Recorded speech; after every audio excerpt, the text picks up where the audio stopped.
शिक्षणाधिकाऱ्यांकडून आता कनिष्ठ महाविद्यालयांची तपासणी, विज्ञानला बायोमेट्रिक हजेरीचे बंधन, क्लासच्या सोयीसाठी ग्रामीणमध्येच सर्वाधिक प्रवेश, खाजगी क्लास बुडू नये म्हणून हजारो विद्यार्थ्यांनी शहराकडे पाठ फिरवत ग्रामीणमधील कनिष्ठ महाविद्यालयांमध्ये 11वी प्रवेश घेतल्याची वस्तुस्थिती निदर्शनास आली आहे.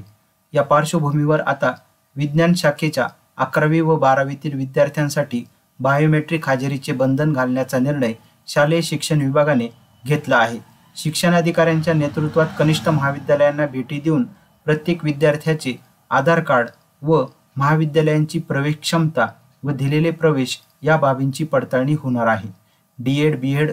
विद्यार्थ्यांनी पाठ फिरवल्याने यंदा 10वीत 65 ते 70% गुण घेतलेल्या विद्यार्थ्यांचीही पसंती विज्ञान शाखेला असल्याचे दिसून आले आहे. मात्र अलीकडे 11वी विज्ञानला शाखेला प्रवेश घ्यायचा आणि कॉलेजला नुसते परीक्षेपुरतेच जायचे व नियमित खाजगी क्लासला उपस्थित राहायचे असा नवा पॅटर्न सुरू झाला आहे. कॉलेजमधील उपस्थिती कमी पण खाजगी क्लासमध्ये विद्यार्थ्यांची गर्दी अशी वस्तुस्थिती पाहायला मिळत आहे. नीट, JEE, CETच्या तयारीसाठी विज्ञान शाखेतील बहुतेक विद्यार्थी दररोज खाजगी क्लासेसमध्ये उपस्थित राहतात.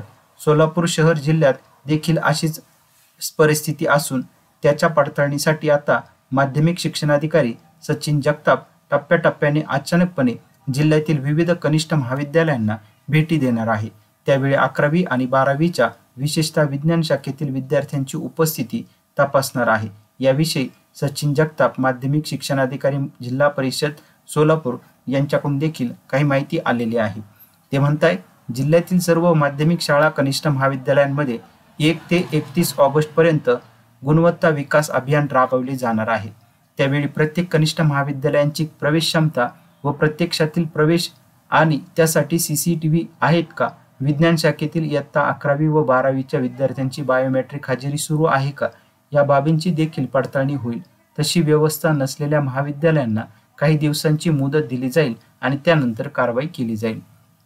याविषयी सोलापूर जिल्ह्यातील स्थिती, एकूण कनिष्ठ महाविद्यालय अंदाजे 600, सर्व शाखांची प्रवेश क्षमता 72,500, विज्ञान शाखेचे विद्यार्थी 32,000, परीक्षा केंद्र 1044. प्रत्येक केंद्रावर आता सरमिसळ पद्धत. ज्याप्रमाणे शहरातील अनेक विद्यार्थी क्लासेसच्या सोयीसाठी ग्रामीण भागातील कनिष्ठ महाविद्यालयांमध्ये इयत्ता 11वी 12वी प्रवेश घेत आहे, त्याच पद्धतीने ज्या परीक्षा केंद्रांवर सरमिसळ पद्धत नाही अशा केंद्रांतर्गत येणाऱ्या महाविद्यालयांमध्ये प्रवेश घेत असल्याचेही निरीक्षण बोर्डाने नोंदवले आहे. त्यामुळे आता आगामी परीक्षेसाठी सर्वच केंद्रांमध्ये सरमिसळ पद्धत लागू होणार आहे. तसा प्रस्ताव बोर्डाने तयार केला असून तो कॉपीमुक्त परीक्षेचा पॅटर्न राज्यभर लागू केला जाईल, असे बोर्डातील वरिष्ठ अधिकाऱ्यांनी विविध वृत्तपत्रांसोबत बोलताना सांगितलं. याशिवाय सर्वच परीक्षा केंद्रांवर आता CCTV कॅमेराही असणार आहे.